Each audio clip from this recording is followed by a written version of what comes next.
जय जय रघुवीर समर्थ। शुका सारिखे पूर्ण वैराग्य जाचे, वशिष्ठा परी ज्ञान योगेश्वराचे। कवी वाल्मिका सारिखा मान्य ऐसा, नमस्कार माझा सद्गुरु रामदासा। मन हेची राम जनी मेघश्याम, देही आत्मा राम पाहे डोळा। पाहुनिया डोळा स्वरूपी मुरावे, वाचेसी असावे राम नाम। जय जय रघुवीर समर्थ। श्री समर्थांना नतमस्तक होऊन वंदन करते। तुम्हा सर्व श्रोत्यांना अभिवादन करते आणि आत्मारामाच्या साधन निरूपणाच्या शेवटाकडे आपण आलेलो आहोत, त्याला पुढच्या ह्याला सुरुवात करते। इथे 33 ओव्या आपल्या झाल्या होत्या। आता शेवटच्या 1-2 ओव्यांमध्ये आपला साधन निरूपण समास पूर्ण होणार आहे। त्या 2-3 ओव्या आपण निश्चित बघूया आधी। पूर्वी दास्यत्व होते केले, त्याचे स्वामित्व प्राप्त झाले, आणि तयाचे महत्व रक्षिले, तरी थोर उपकार की श्रीराम। इथे आता हळूहळू शिष्यानी पूर्ण साधना करायला सुरुवात केलेली आहे। आधी तो म्हणतो की साधना वगैरे मला काही करायला सांगू नका, पण साधनेचं महत्त्व काय आहे, साधना का करायला हवी, सगुणाकडून निर्गुणाकडे जायला हवं, मी कोण हा विचार माझ्या मनामध्ये पक्का झाला पाहिजे, आणि खरा मी मला ओळखता आला पाहिजे, शाश्वत जे काही आहे ते ओळखता आलं पाहिजे, सार जे काही आहे ते घेता आलं पाहिजे, आणि अशाश्वताचा त्याग करून, नाशिवंतांचा त्याग करून असार जे काही आहे ते पूर्णपणे त्याग करायचं आहे। हे सगळं केल्यानंतर मग मायेचाच हात धरून मला मायेच्याच आधाराने सर्व साधनं करून, कारण सर्व साधनं जी आहेत ती मायेतच येतात, त्यामुळे तिचाच हात धरून मला पुढे जायचं आहे। मग ही माया नक्की आहे तरी कशी, हेही खरं म्हणजे आपण बघितलं आहे, पण मूळ माया आणि माया याच्यामध्ये फरक आहे। परब्रह्म हे शांत, निवांत, निर्गुण, शुद्ध आहे। त्याला जेव्हा एकाकी न रमते असं वाटतं, त्याच्या मनामध्ये खळबळ झाली, स्पंदन झालं की मला एकट्याला करमत नाही आहे, त्याची कार्यशक्ती चाळवली गेली, हे त्याचं स्पंदन म्हणजे मूळ माया। यालाच आपण शबल ब्रह्म असं म्हणतो, किंवा मायेसहित ब्रह्म असंही म्हणतो। ती त्याच्यापासूनच निर्माण झालेली आहे आणि ती त्याच्या आतच आहे। एखादी गोष्ट निर्माण करायची असेल तर रॉ मटेरियल लागतं। पेन तयार करायचं आहे, प्लास्टिक पाहिजे, नीब पाहिजे, धातू पाहिजे, ती शाई पाहिजे, असं सगळं बरंच काही, म्हणजे रॉ मटेरियल म्हणजे कच्चा माल। कच्चा माल आपल्याला लागतो, तो काहीतरी त्याच्यावर प्रक्रिया करून आपण मग त्याचं चांगला तयार माल तयार करतो। पण इथे परब्रह्म एकमेव अद्वितीय होतं, तिथे दुसरं काहीच नव्हतं। ते आतमध्ये जे स्पंदन निर्माण झालं ते निर्माण करण्यासाठी त्याला खरं म्हणजे काहीच दुसरं जवळ नव्हतं, किंवा ही पूर्ण जे विश्व निर्माण केलं त्याच्याजवळ त्याच्यासाठी काहीही नव्हतं। पण ते जे आतमध्ये शांत परब्रह्म होतं, त्याच्या आतमध्ये जी खळबळ माजली, जे स्पंदन झालं, ते स्पंदनसुद्धा इतक्या मोठ्या प्रमाणावर झालं, त्यातनं ओम असा स्वरही बाहेर पडला. ते स्पंदन झालं. ती स्पंदन म्हणजे मूळ माया आणि ती फक्त कार्यशक्ती त्याची चाळवली गेली. त्यांनी आपल्यातनंच सर्व निर्माण केली, सर्व शक्ती निर्माण केले, वेगवेगळे गुण निर्माण केले, पंचभूतं निर्माण केली आणि पण त्याच्यासाठी त्यांनी त्या कार्यशक्तीचा आधार घेतला. कोळी जसा आपल्यातूनच धागा निर्माण करून जाळं विणतो, तसंच यांनी सुद्धा आपल्यातनं जी कार्यशक्ती चाळवली गेली, म्हणजे जी मूळ माया, जे स्पंदन होतं, ती त्याच्या एवढीच शक्तिमान, त्याच्या एवढीच जुनी, त्याच्या एवढीच सनातन अशी आहे. तिच्यापासनं तिला सर्व ही निर्मिती त्यांनी करायला सांगितली. तिला आपल्यातनंच निर्माण केली कोळ्याच्या धाग्याप्रमाणे आणि कार्यरत केलं. तिला आपल्यातूनच निर्माण केली म्हणजे त्या मूळ मायेला निजा असं सुद्धा म्हणतात. उत्पन्न करणाराही तोच, उत्पन्न झालेलाही तोच खरं म्हणजे, कारण त्यांनी आपल्यातल्या सगळ्या शक्ती तिला प्रदान केल्या. त्यामुळे सगळ्याच शक्ती प्रदान केल्या आणि तिला कार्य करण्याची शक्तीही पुरवली. अर्थात ती शक्ती म्हणजे जेवढं त्याला निर्माण करायचं होतं तेवढ्यापुरती शक्ती तिला दिली. त्याहून अनेक पट शक्ती त्याच्या स्वतःमध्ये आहेच आहे.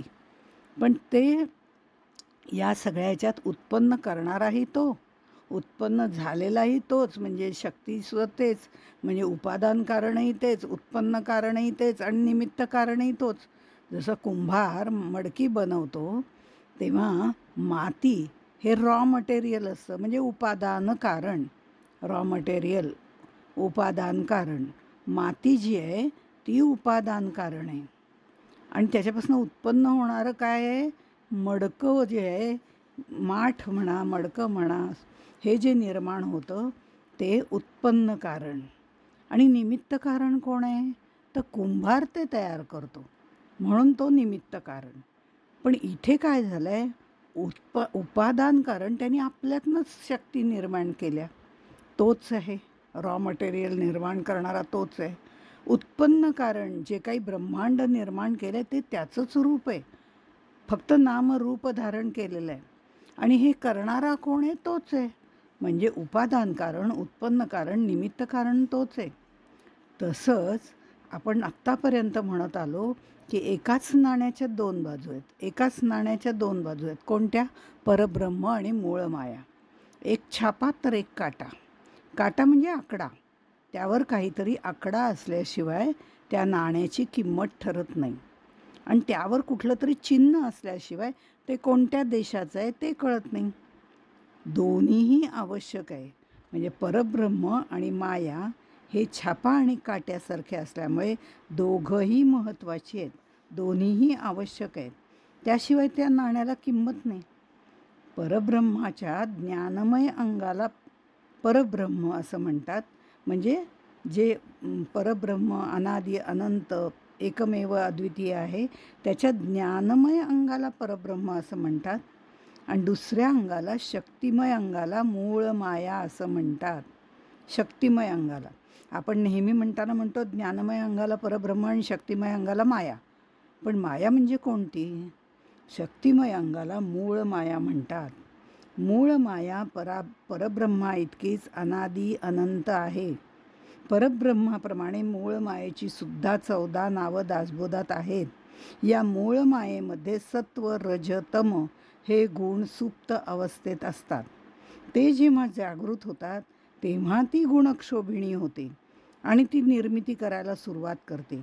ती जेव्हा प्रकर्षण कृती करायला सुरुवात करते निर्मितीची, तेव्हा तिला प्रकृती म्हणतात. आणि जेव्हा ती सृजन करायला सुरुवात करते तेव्हा तिला सृष्टी म्हणतात. देहबुद्धीचे आवरण ती सगळ्याला घालते त्यावेळेला तिला नामरूपाचं आवरण जेव्हा सगळ्यांवर घालते तेव्हा तिला अविद्या असं म्हणतात. ती पंचभूतं निर्माण करते तेव्हा तिला अष्टधा प्रकृती, त्रिगुण आणि 5 भूतं असं म्हणतात.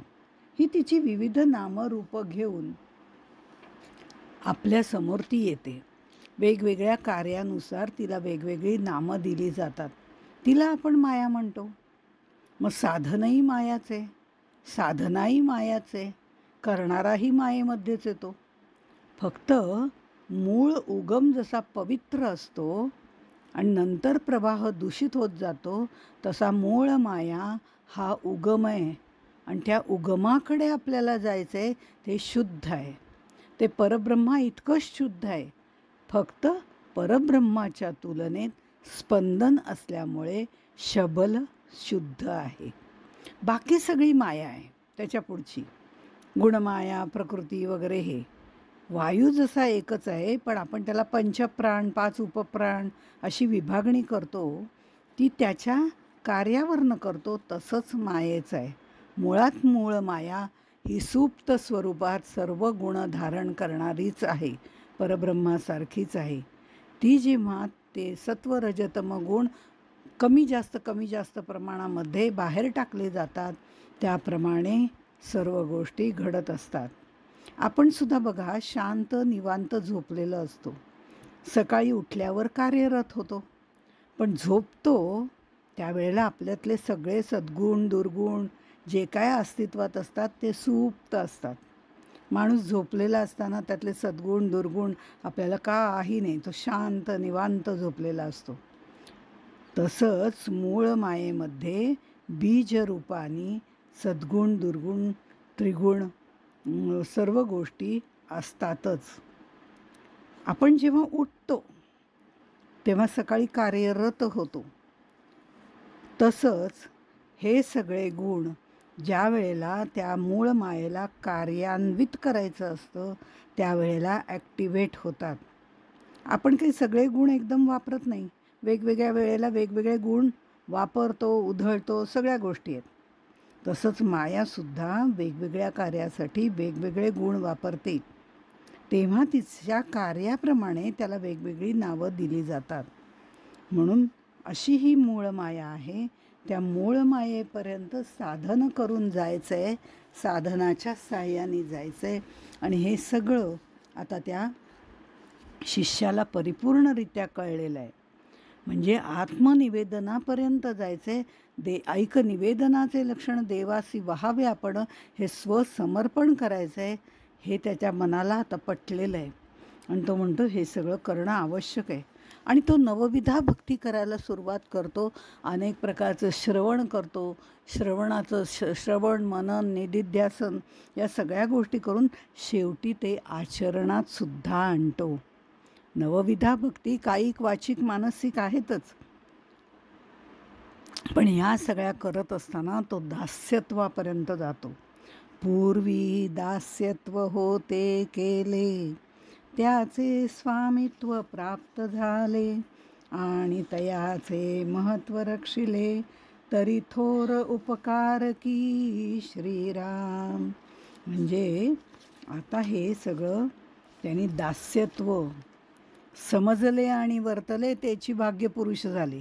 या वेगळे उरले ते करंटे पुरुष, तर ते या वेगळ्याचा आता इथे संबंधच नाही आहे. कारण हा शिष्य आता परिपक्व झालेला आहे, त्यामुळे त्यांनी सगळं समजून घेतलं, त्याप्रमाणे आचरण केलं आणि आता त्याचं भाग्य उदयाला आलं आहे. कारण आता दास्यत्वापर्यंत तो आलेला होताच, त्यांनी ती दास्यत्व भक्ती केलेली आहे. नवविधा भक्तीच्या टप्प्याटप्प्याने पायऱ्या चढत चढत आता तो दास्यत्व करताना सद्गुरूंचा सहवास त्याला मिळालेला होता. ते कसं बोलतात, ते कसं वागतात, ते साधना कशी करतात, शास्त्राभ्यास कसा करतात, हे सर्व त्यांनी पाहिलं होतं. आणि त्यांचं दास्यत्व स्वीकारताना सुद्धा मन बुद्धी चित्त सगळं त्यांनी समर्पित केलं होतं. त्यांचा दासच झाला होता. आता त्याचं त्याच्याजवळ काहीच उरलं नव्हतं. दास्य भक्तीमध्ये त्यांनी सद्गुरूलाच हृदयात स्थान दिलं होतं आणि त्यालाच मालक समजलं होतं. त्याचा स्वतःचा देहसुद्धा राहिला नव्हता. आता हे दास्यत्वामध्ये जवळजवळ सर्व अर्पण केलं होतं. पूर्वी दास्यत्व केले होते असं म्हटलेलं आहे. आता सगळ्या ह्याच्यात सद्गुरूंनी त्याला आपल्यासारखंच बनवलं. आता स्वामित्व प्राप्त झालं. आपणासारखे करीती तात्काळ, म्हणजे ह्या सगळ्या भक्तीतून परिपूर्ण झाल्यावर त्याला मिठी मारली. त्या सद्गुरू आणि सत्शिष्य जवळजवळ एकरूपच झाले. स्वामी पदाला त्यांनी नेऊन ठेवलं. पण तसं असलं तरी शिष्य मात्र त्यांना आपले सद्गुरूच मानतो आणि थोडंसं आपण दुसरे शिष्य आहोत, त्यांच्या थोड्या खालच्या पातळीवर आहोत अशीच त्याची धारणा असते. पण तरीसुद्धा सद्गुरूंनी मात्र त्याला पूर्ण स्वामित्वापर्यंत नेलेलं असतं.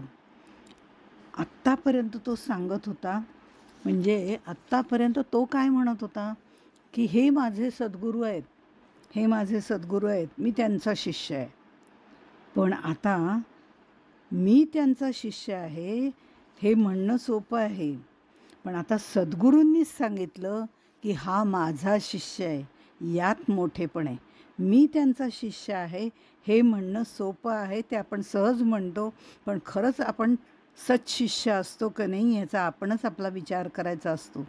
पण ज्या वेळेला सद्गुरू म्हणतात की हा माझा शिष्य आहे, ते महत्त्वाचं असतं आणि ते झाल्याशिवाय अनुभूती मिळत नाही. आजपर्यंत शास्त्रप्रचिती, गुरुप्रचिती असं परोक्ष ज्ञान मिळालेलं होतं आणि आता त्याला आत्मप्रचिती प्राप्त व्हायला लागलेली होती. त्यामुळे या सगळ्या ह्याच्यामध्ये आत्मप्रचिती मिळायला लागल्यानंतर त्याला स्वामित्व पण मिळालं. म्हणून पूर्वी दास्यत्व होते केले, त्याचे स्वामित्व प्राप्त झाले. पण ते स्वामित्व मिळाल्यावर सुद्धा तयाचे महत्त्व रक्षिले तरी थोर उपकारकी. आत्मनिवेदन भक्ती ज्याला साधली, जन्ममरण नाही आहे, नीट समजून उमजून तो भक्ती करतोय, कुठेतरी अंधश्रद्धा वगैरे नाही आहे, ज्ञानपूर्ण भक्ती आहे, तो जाणता भक्त आहे. आणि त्यामुळे अशा व्यक्तींनी आधी देवाचं पूजन अर्चन नामस्मरण करून देवाचं दास्यत्व पण घेतलं होतं. आता तो भक्त स्वामी बनला आहे, पूर्णत्वास गेला आहे, आत्मज्ञानी झाला आहे, नित्यमुक्त झाला आहे. पण तरीही तयाचे महत्त्व रक्षले, सगुणोपासना त्यांनी चालूच ठेवली पाहिजे, कारण त्याचे लोकांवर अत्यंत उपकार होतील. जर त्यांनी सगुण उपासना चालू ठेवली, सगुणाचे आधारे निर्गुण पाविजे निर्धारे हा जो मार्ग आहे तो लोकांना समजावून दिला आणि त्या मार्गाने अनेक लोकांना त्यांनी प्रवृत्त केलं, तर निश्चितपणे ह्या सगळ्या ह्याच्यामध्ये तो परिपूर्ण होऊन जातो आणि त्याचं महत्त्व रक्षण करणं हे म्हणजे सगुणाचे आधारे निर्गुण पाविजे निर्धारे याचं महत्त्व त्यांनी जर ठेवलं तर त्याचे खरोखरीच जगावरती उपकार होतात, असं समर्थ आपल्याला इथे सांगतात. त्यानंतर म्हणजे हा पूर्णत्वाला गेलाय, पण अनेक लोकांना तो घेऊन जातोय. आता असो हे बोलणे, नाशिवंताचा विचार घेणे आणि मजपासी सांगणे, अनुभव आपुला श्रीराम. आता पुढिले समासी, शिष्य सांगेल अनुभवासी, दृढ करुनिया तयासी, सांगती स्वामी श्रीराम. इति श्री आत्माराम रामदासी पूर्णकाम. ऐका सावध वर्म, आत्मज्ञानाचे श्रीराम. शिष्यांची सर्व श्रवण मनन करण्याची तयारी पाहून समर्थ शिष्याला म्हणतात, आत्तापर्यंत मी तुला माया म्हणजे काय, ब्रह्म म्हणजे काय, नाशिवंत म्हणजे काय, हे सगळं तुला सांगितलं. आणि हे सगळं सांगितल्यानंतर आता तुझ्या सगळ्या शंकांचं सुद्धा मी निरसन केलं आहे. आता तू या शब्द पाल्हाळामध्ये अजिबात रमून जाऊ नकोस. हे शब्द पाल्हाळ जे आहे ते सगळं बाजूला ठेव आणि नाशिवंताचं नीट मनन चिंतन कर. नंतर जी अनुभूती तुला येईल ती मला सांग. आपण महत्त्वाच्या गोष्टी पाहिल्या की अनन्य निष्ठा असणं गरजेचं आहे सद्गुरूंच्या प्रती. एकाग्रता, श्रवण मनन चिंतन निधिध्यासन या सगळ्या गोष्टीमध्ये असणं गरजेचं आहे. या गोष्टी साधनेच्या दृष्टिकोनातनं महत्त्वाच्या आहेत आणि ज्ञान गुरुमुखातून घेणं हे त्याहून महत्त्वाचं आहे. श्रवणेन विना कर्तुं मननं नैव शक्यते, मननेन विना कर्तुं निधिध्यासन तथा नहि. म्हणजे श्रवणाशिवाय मनन होऊच शकत नाही. आधी जर काही ऐकलंच नसेल तर मनन कशाचं करणार? नुसतं श्रवण करायला समर्थ सांगतच नाही आहेत, त्याचा साधनेमध्ये उपयोग करायला हवा. मनन म्हणजे विषयाचं सखोल चिंतन करायला हवं. जे चिंतन केलं असता ज्ञानाच्या सहाय्याने चित्ताची मी म्हणजे देह ही विपरीत भावना नष्ट होते. असा त्या चित्ताला पुढे आकार द्यावा लागतो. म्हणजे हा आकार देणं म्हणजे निदिध्यासन. त्यासाठी चिंतनाच्या वेळेला त्या शब्दांचे अर्थ समजावून घ्यावे लागतात. म्हणून श्रवणेन विना कर्तुं मननं नैव शक्यते. श्रवण पूर्ण केल्याशिवाय मनन करणं शक्य होत नाही. मग श्रवणाचं मनन केल्यावरती आपल्याला त्या मननामध्ये अनेक प्रकारच्या शंका कुशंका येतात. मग शास्त्रज्ञानाप्रमाणे सद्गुरू म्हणा, शास्त्र ग्रंथ म्हणा, आपल्याला हे सर्व उलगडून दाखवतात. त्याचं मनन केल्यानंतर मग त्याचा निध्यास लागतो. हा निदिध्यास देण्यापूर्वी मी म्हणजे देह ही विपरीत भावना आपली हळूहळू लय पावायला लागते. आणि मग ती लय पावल्यानंतर मी ब्रह्मच आहे हा ध्यास सतत लागतो. आणि मग या चिंतनाच्या वेळेला शब्दांचे अर्थ समजावून घ्यावे लागतात. मी ब्रह्म आहे म्हणजे मी आहे का? अहम आणि अस्मी हेही आपल्याला सोडून द्यायचं आहे. एक तू एक तू एक तू विठ्ठला. इथे आपल्याला अनेक प्रकारची प्रमाणं आहेत. म्हणजे प्रमाण म्हणजे शुद्ध ज्ञान म्हणजे काय वगैरे हे प्रमाणांनी सिद्ध केलं जातं. प्रमेय आहे, ते प्रमेय म्हणजे जाणवायचं ज्ञान. म्हणजे प्रमाण म्हणजे वेगवेगळ्या प्रकारची साधनं म्हणा.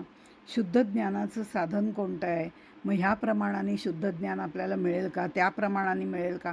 अशी अनेक प्रकारची ते आपण ह्याच्या आधी पाहिलेली आहेत. तर त्या ह्यानी मग साधन ठरवावं लागतं. साधन तर आपण ठरवतोच, वेगवेगळ्या प्रकारची साधनाही करतो. ध्यान, धारणा, ज्ञान, शास्त्रग्रंथाचं श्रवण ही सगळी साधनच आहे. आणि मग ज्याला जाणायचं आहे त्याचंही ज्ञान करून घ्यावं लागतं, म्हणजे प्रमेय मांडावं लागतं. आणि मग प्रमाण संशय जे आहे म्हणजे त्यामध्ये जर काही संशय निर्माण झाले, मग तो साधनांचा संशय असो, तो प्रमेयाचा संशय असो, कुठलंही संशय असो, त्याचं निरसन सद्गुरूंकडून करावं लागतं. ग्रंथांमधून शोधून करावं लागतं. कारण निःसंशय ज्ञान मिळवणं महत्त्वाचं आहे. श्रवण केलं की साधन मार्गांविषयी संशय दूर होतो. मननाने प्रमेय संशय दूर होतात. मी जड आहे, देह, अभिमान, जग सत्य का असत्य का भ्रम या विपरीत भावना या सगळ्या निदिध्यासाने सातत्याने ध्यास घेतल्याने दूर होतात. ईश्वर तत्व ब्रह्म त्याच्याशी एकरूप पावणं आणि तादात्म्य पावणं म्हणजे नक्की काय?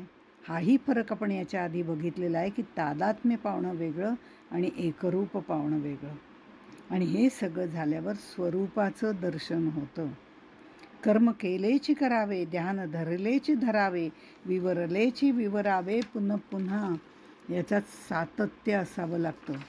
हे सगळं सातत्य असेल तर अध्यात्मज्ञानाने तृप्त होता येतं.